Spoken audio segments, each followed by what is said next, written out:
এই ঘটনাটি নরসিংদীতে যেটি ঘটেছে, এর আগে আফিয়ার ধর্ষণ এবং হত্যার যে ঘটনাটি ঘটলো, এরপর কিন্তু সারা বাংলাদেশে প্রতিটি মানুষ আমার মনে হয় চোখের পানি ফেলেছে।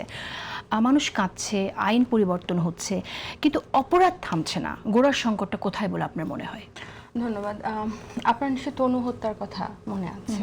আমরা ওই যে আসলে বাংলাদেশের সব এ ধরনের নৃশংস ঘটনাগুলোর মূলে যে কেন হয় না কিছু, আমি আমেনার নরসিংদীর যে মেয়েটা, আমেনার ভাইয়ের কথা বলছিলাম।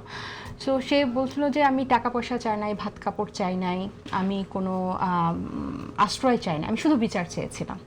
তাহলে বিচার চাওয়ার পরেই কিন্তু তার উপর তাকে চলে যেতে হলো দুনিয়া থেকে। এই যে বিচার করা যাবে না কারণ বাংলাদেশে বিচারহীনতার সংস্কৃতি সেই তনু থেকে আমেনা পর্যন্ত, এবং এর আগেও ইয়াসমিন। সো এইগুলো কিন্তু বাংলাদেশের একদম আষ্টে পৃষ্ঠে রয়ে গেছে যে আপনি একটা অপরাধ করবেন, এই অপরাধের আপনাকে শেল্টার দিবে।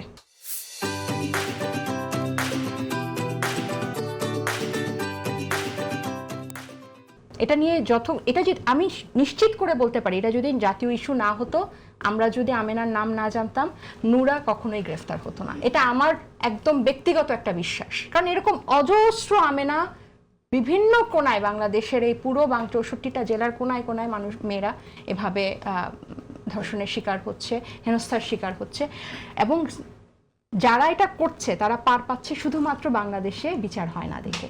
যে এখানে এবং আমি দেখলাম যে তাকে ভারতে পালিয়ে যেতে বাধ্য করা হয়েছে। দিনে দুপুরে হাদিকে হত্যা করে সে দেখেছে, নুরা তো দেখেছে হাদিকে খুন করে মানুষ পার পেয়ে গেছে। সে বলছে আমি মানুষ খুন করে পার তো পাই এদেশে। এবং আপনি দেখেন যে রিসেন্ট যে জামিন পেয়েছে বদি, তাকে ওই সরকারও কিন্তু জেলে পাঠিয়েছিল। তার অপরাধ মানে আপনাকে খুঁজতেও হবে না, সেরকম মানুষ জামিন পেয়ে যায়।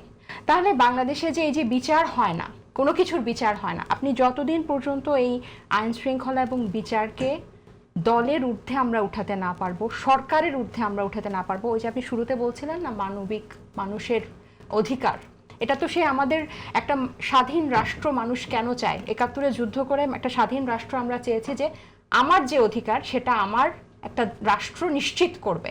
আমি একটা স্বাধীন রাষ্ট্র পেয়েছি, আমি কারো অধীনে না।